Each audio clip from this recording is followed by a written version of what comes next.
despite assurances from the government spokesperson. The Polish border with Belarus, as we have repeatedly stated, is secure. The situation on the border with Lithuania, where there are temporary controls, and on the border with Germany is completely under control, with full control by state services. The practice of transferring illegal immigrants from Germany to Poland continues unabated. Today, Republika has obtained shocking information. A group of illegal immigrants who arrived from across our western border appeared in the Szczecin Centrum District Court. At the request of the commander of the border guard in Szczecin, 3 Eritreans will be sent to a guarded centre for foreigners for a maximum of 3 months, as decided by the court. We know for sure that there are already more than 25 people who have been brought from Germany to Poland by the German police. And this also proves that these checks are in fact superficial, that they are a cover introduced by Donald Tusk's government to show that it is doing something. It should be assumed that the scale of the practice is much greater, because in this case we are only talking about Szczecin,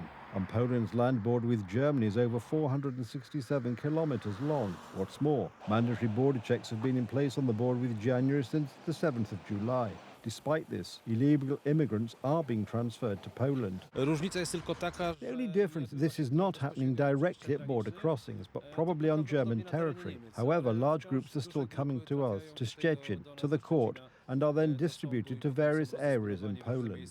Until now, illegal immigrants transferred to Poland had to report to the border guard once a week. In practice, they wandered around Polish towns, and the transfer itself took place in broad daylight at border crossings. I am in Lubieszyn, at the Lubieszyn border crossing, where the SS Gestapo are dropping off engineers. Next up are the Somalis. Here you go. Government spokesman Adam Szlapka is confused by the numbers. From the 7th of July to the 14th, almost 30,000 people were checked. Exactly 127,200 people at these borders. The situation is under control at both borders. If Donald Tusk were successful there, a success he could boast about to the majority of Poles, because the majority of Poles know very well that they do not want illegal immigration, I assure you that there will be a journalist standing every metre reporting on this success. But that is not the case. Ordinary Poles are taking matters into their own hands, supporting Polish services day and night, and preventing illegal immigrants from being transferred from Germany. The Border Defence Movement hung white and red flags on the bridge in Słubice, saying, "This is Poland." We must show that we do not consent to Polish colours and symbols being placed somewhere in secret, somewhere hidden. Today we are going to show all Poles that this is Poland. It cannot be that some German official on the basis of a document in German will forbid us from doing anything here. We stand behind the Polish uniform, white and red, of course, because there Polish police officers, Polish soldiers and Polish border guards show themselves in full uniform. They have the Polish flag, the eagle, and finally Poland is returning to the Oder. The situation on the Polish-Belarusian border is still tense. After 10 p.m. near Cheremcha, illegal immigrants attacked border guards and soldiers. They threw stones and a Molotov cocktail was thrown at our defenders. The services detained 10 illegal immigrants. The actions of the social defenders of Poland's borders are not to the liking of the liberal left side of the political scene. Magdalena Beat from the left praises the alleged benefits that Poles are supposed to gain from mass immigration into our country. To kłamstwo więc, że So it is migranci a lie uchodźcy that obciążają migrants and gospodarkę i refugees ciągną are a socjal, burden on the oni naszą economy and drain gospodarkę social rozwijają. benefits. They are Kto to developing powiedział? our country. Ja to Who said powiedziałam. that? A I te said dane it. And the data pochodzą z comes raportu from the Deloitte, Deloitte report przygotowanego commissioned na by the zlecenie UNHCR. UNHCR. Left-wing journalists express similar views. I can openly say that as much migration as possible in Poland is the safest economic and social project in every sense. However, their dreams are dangerous, says Sławomir Sierakowski, editor-in-chief of Krytyka Polityczna, referring to illegal immigrants from the Middle East as a group of voters. I can't wait for this. I've been waiting for years for a group of voters to arrive here, or at least for others to arrive, so that the landscape, culture, innovation and virtually all aspects of this country will change for the better. After all, crimes are committed by Poles against Poles, or by Poles against Polish women, more often than by any foreigners. According to data from the Ministry of Internal Affairs and Administration, last year foreigners accounted for 5% of all suspects of crimes committed in Poland. This is an alarm for those in power, especially since the problem of large-scale migration will really begin next year when the Migration Pact comes into force. These immigrants come to Europe for social benefits, so who is primarily responsible for guaranteeing high social benefits for illegal immigrants? Left-wing parties, of course. The right wing does not agree with flooding Poland with illegal immigrants. The Confederation, in agreement with the football fan community, is organising protests in cities across the country this Saturday. At noon, patriots will gather under the slogan, "Stop Immigration."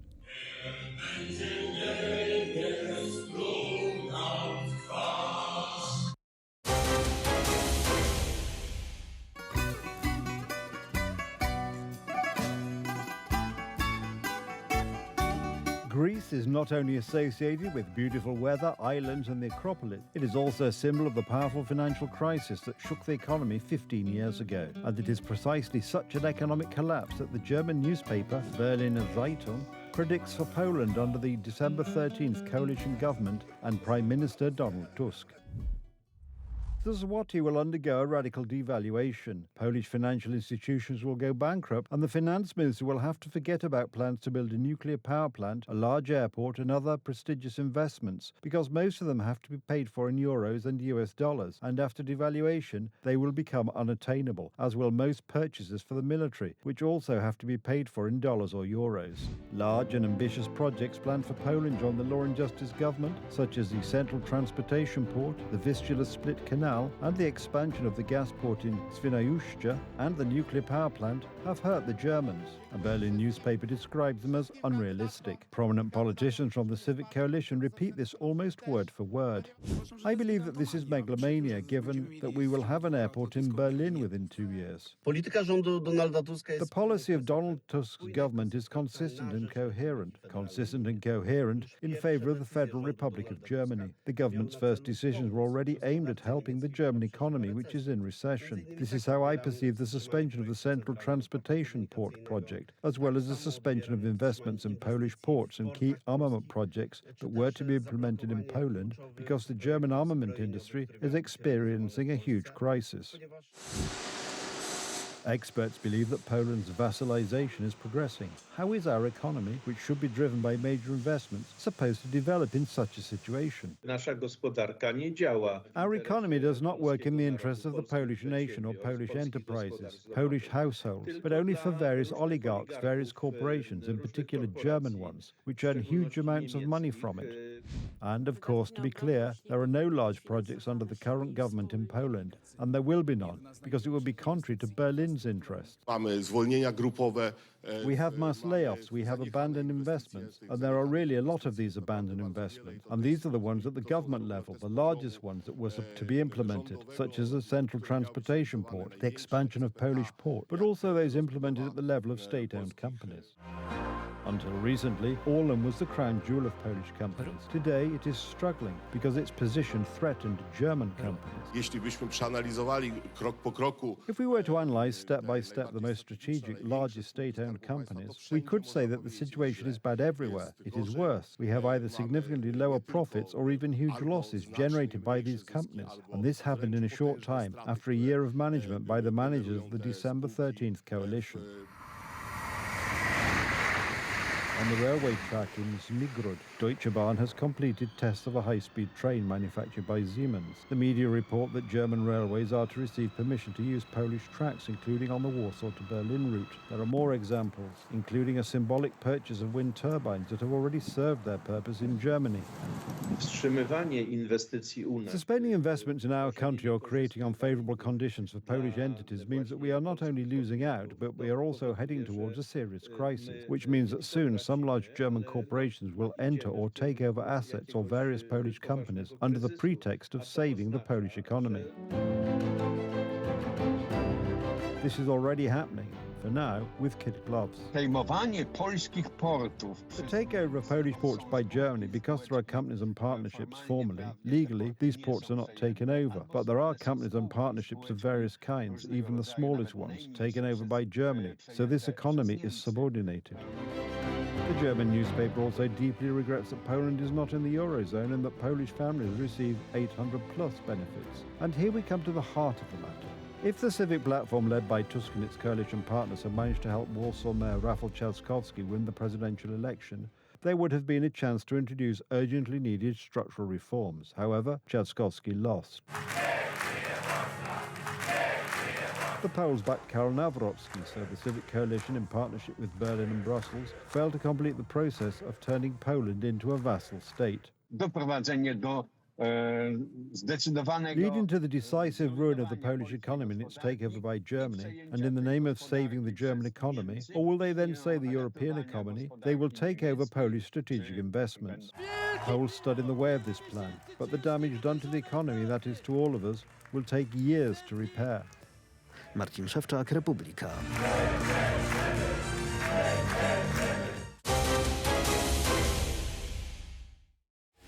The case has been dragging on for many years, and just when it seems to be dying down, it flares up again, with even the media in Asia and Africa reporting on it. A French court has just acquitted 2 bloggers who have been arguing for years that the wife of the French president, Brigitte Macron, is actually a man. The Paris Court of Appeal has overturned earlier convictions against 2 women for spreading false claims, which spread on the internet that 72-year-old Brigitte Macron was once a man. The 2 women, who were previously convicted and now acquitted, posted a video many years ago in which they claim that the French president's wife is a woman. One of them presents herself as a journalist, the other as a guru and psychic who had a revelation about the French president's wife. Brigitte Macron has announced that she will continue her legal battle. The First Lady of France has taken her case to the country's highest court of appeal after 2 women were cleared by a lower court after spreading false rumors on the internet that she was once a man. Her brother also appealed the dismissal of the charges to the highest court of appeal, the Court of Cassation. The wife of the French president has been the subject of intense media interest for years, partly because she is significantly older than Emmanuel Macron by almost a quarter of a century, and because she met the future president of France at school, where she was his teacher.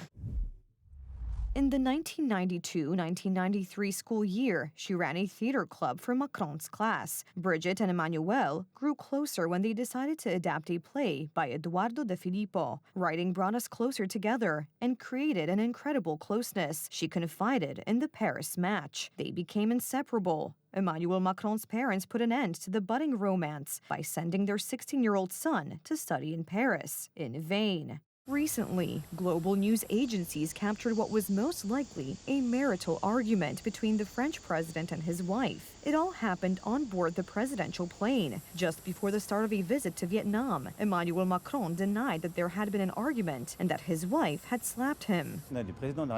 During my recent trips from Kiev to Tirana and Hanoi, there are people who have watched the videos and think that I shared a bag of cocaine, that I had an argument with the Turkish president, and now that I fought with my wife. None of these things are true, although all 3 videos are completely authentic. Therefore, I appeal to everyone to calm down and focus on real information. But since then, the French media, as well as the British media specializing in gossip, have been pointing to the cool relations between the French presidential couple. The Blask online portal also writes about the matter. The French media have reported on the possible divorce of Brigitte and Emmanuel Macron. Although they have been considered an unusual but strong couple for years, there have been many signs recently that their relationship is not going well. Thank you.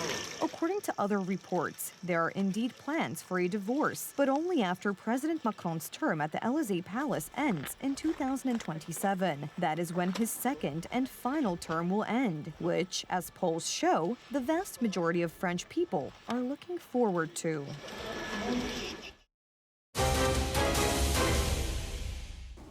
Extreme weather conditions in the United States. Exceptionally heavy rainfall and thunderstorms have paralyzed the eastern states. Areas from New York City to central Virginia have been flooded. Meanwhile, in Arizona and Oregon, widespread fires are raging, destroying, among other places, the Grand Canyon Visitor Center. At least 2 people have died in the violent floods that have hit New York and the surrounding area. Water has flooded homes, streets, cars, and subway stations. I've been working here for 11 years, so whenever there's like massive rain, we know that this station is not going to be working. I hope that we can fix it because it was quite an inconvenience for me last night to get home. It looks to me like if it was flooded yesterday and it's completely clear today and nobody was hurt, New York's doing fine.